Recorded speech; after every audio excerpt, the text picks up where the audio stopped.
Saludos, estimados estudiantes del curso Estadística Descriptiva. Soy Milton Fernando Ortegón, director de curso. El propósito de este corto video es dar unas indicaciones sobre el desarrollo del paso 3 denominado Análisis de la Información, el cual inició el 14 de marzo y finaliza el 9 de abril.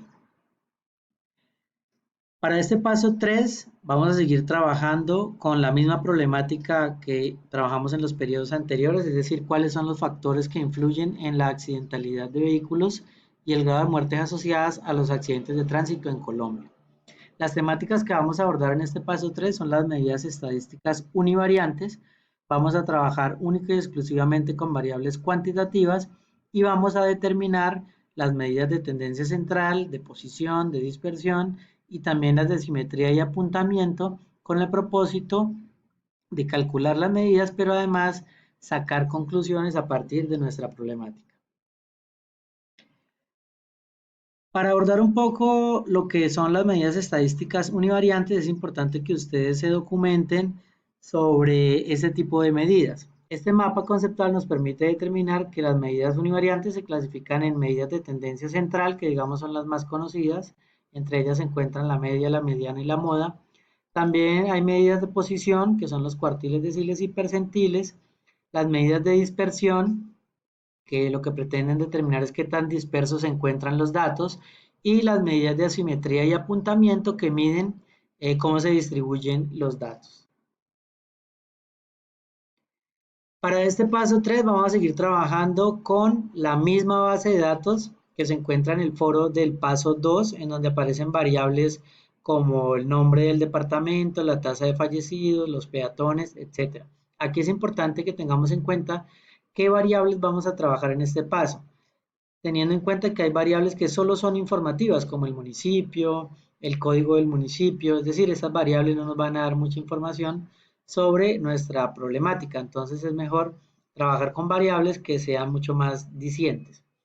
El software recomendado para este paso 3 es el Infostat, es un paquete estadístico diseñado exclusivamente para hacer análisis estadísticos. En el Excel, digamos que no es muy recomendable, dando que ahí no aparecen algunas opciones y el trabajo se hace muchísimo más complejo. ¿Cuáles son las actividades que vamos a desarrollar en este paso 3? Lo primero es hacer un mapa conceptual parecido al que les acabo de mostrar, en donde ustedes determinen cuáles son las medidas univariantes, pero que además describan ampliamente una de estas medidas. El paso 2 o la actividad 2 es realizar un laboratorio de medidas univariantes que se encuentra en el entorno de aprendizaje práctico. Vamos a seguir trabajando con la base de datos, como les dije, indicadores de accidentalidad municipios 2020. Cada estudiante deberá escoger una variable cuantitativa discreta de la base de datos, va a socializarla en el foro del paso 3 y va a calcular las medidas de tendencia central, de posición y de dispersión y va a representar esa variable discreta utilizando el software Infostat. La actividad 3 consiste en caracterizar una variable cuantitativa, pero ahora ya no es discreta, si es una variable continua. Entonces el estudiante debe elegir una variable continua de la base de datos y caracterizarla. Cuando la variable es continua, entonces se caracteriza de una forma diferente a la discreta. Acá ya se debe construir una tabla de frecuencias para datos agrupados y para construir esa tabla se debe calcular el número de intervalos a partir de la regla de Sturges para que lo vayan revisando. También vamos a representar esa variable utilizando histogramas y polígonos de frecuencia por ser continua y vamos a hallar las medidas de tendencia central, de posición y de asimetría utilizando Infostat. Después de que hayamos hecho estos análisis, vamos a interpretar esos resultados, esos parámetros que hemos hallado y los vamos a asociar con la problemática indicadores de accidentalidad.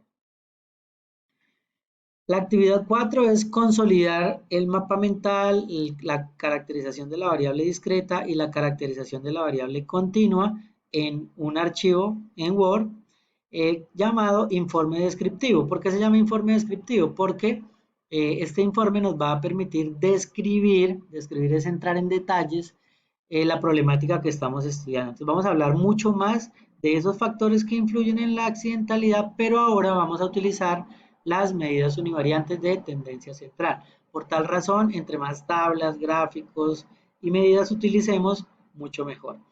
Ese trabajo se debe entregar en el entorno de evaluación y seguimiento y debe contener lo que ustedes están apreciando en este momento.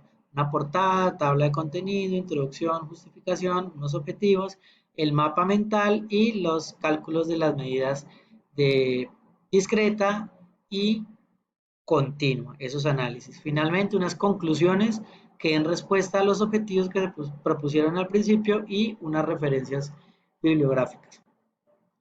Tenemos un material de apoyo importante para desarrollar este paso 3. Se encuentra en el blog del curso. Ahí aparece la dirección del blog en donde ustedes van a encontrar OVAs, OBIs, tutoriales y videos que nos van a enseñar el manejo del Infostat y algunos de Excel. Entonces mis recomendaciones, por favor, revisen el blog.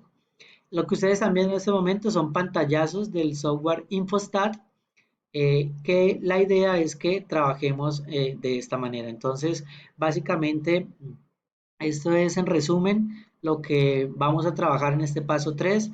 Espero que les sea de mucha utilidad y nos vemos en la próxima webconferencia.